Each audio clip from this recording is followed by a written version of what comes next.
วันนี้เราพาทุกคนมากินอาหารที่ร้านจานใหญ่ป้าเปียกนะคะ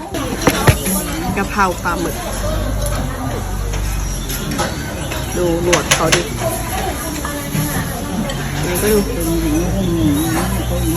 ชอบมากเลยหนวดจานใหญ่มาก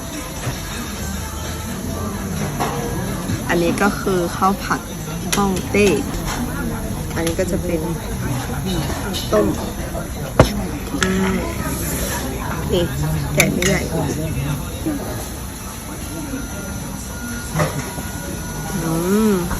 กล่อมนะแล้วเราก็กินกับอันเนี้ยต้มจืด